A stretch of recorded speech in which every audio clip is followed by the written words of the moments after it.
So graduates, your day has finally come. And even though the day is cool and a bit cloudy, please know that our hearts are warm and sunny as we celebrate this milestone with you. And I also want to give a shout out too to the parents and families who've offered you so much love and support during your time at Dartmouth.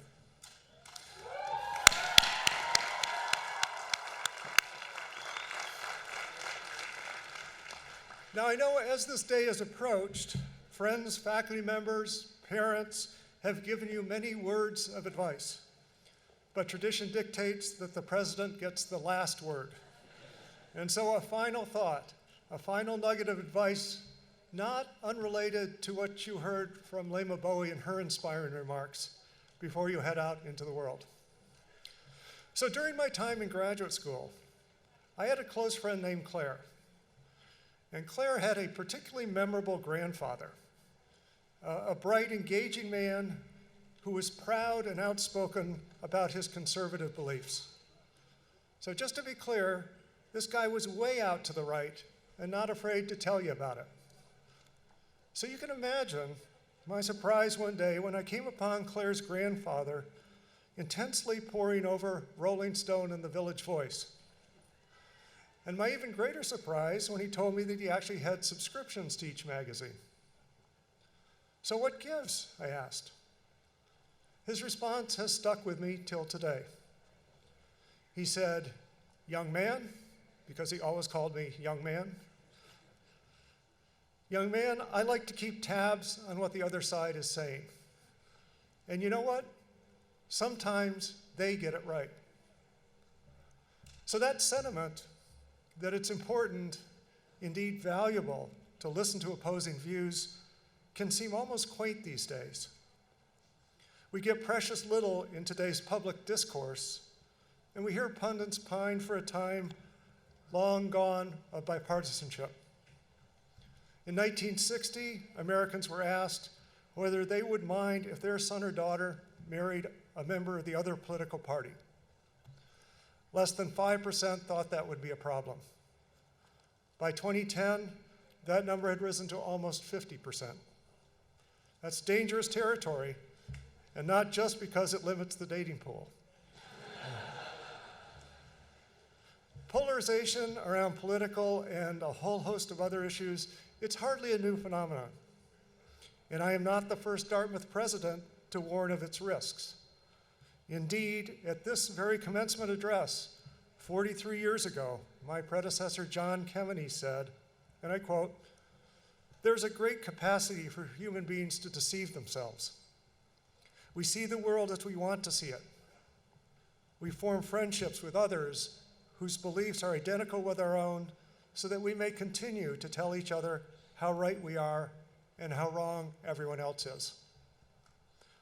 But today the stakes are even higher because technology makes it so easy for us to isolate and propagate, to find and follow only those outlets and individuals with whose views we align, and then to propagate those views without the perspective afforded by alternative ones. My one piece of advice for you today is to chart a different course. Energetically seek out opposing views and consider them with open minds and open hearts.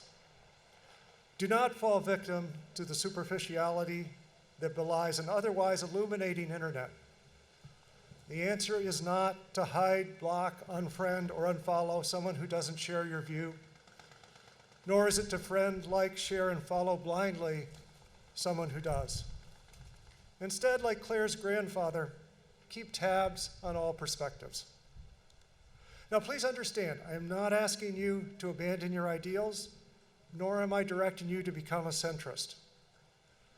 I am asking, however, that you give fair and honest consideration to other points of view, and when you find them persuasive, to let your own opinions evolve. So why is it important that I offer you this final piece of advice today?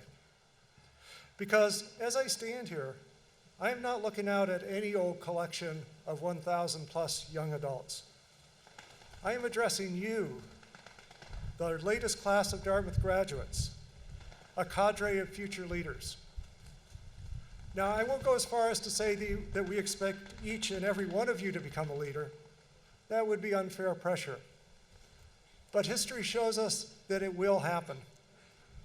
Dartmouth graduates rise to leadership positions in disproportionate numbers in government, business, science, and the arts, in virtually every area of human endeavor. And I know that will be true of your class as well. And leadership requires many skills, of course: honesty, integrity, decisiveness, emotional intelligence, to name a few. But at this moment in our history, at this moment in our time, I would argue that no attribute is more needed in our leaders than the willingness to consider opposing points of view. And if you wonder what that looks like, if you seek a role model in this regard, look no further than across the green to Angus King, one of the true independents in the US Senate, who is joining his classmates for the great class of 1966 as they celebrate their 50th reunion.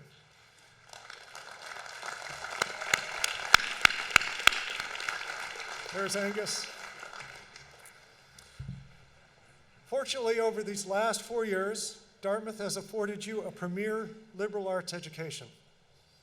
You've grappled with complex issues in your studies, and you've experienced them firsthand through events on campus. And if we've served you well, you've come away with a healthy dose of intellectual humility, an appreciation that no one person has all the answers.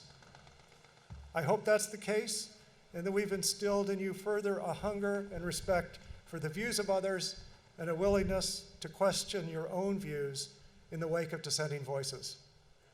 As the great 12th century scholar Peter Abelard said, "By doubting, we examine, and by examining, we come to the truth." Class of 2016, the moment has come. May your days ahead be filled with happiness, success, and a fulfillment that comes from an open mind. And may you always keep Dartmouth close to your hearts. Thank you and congratulations.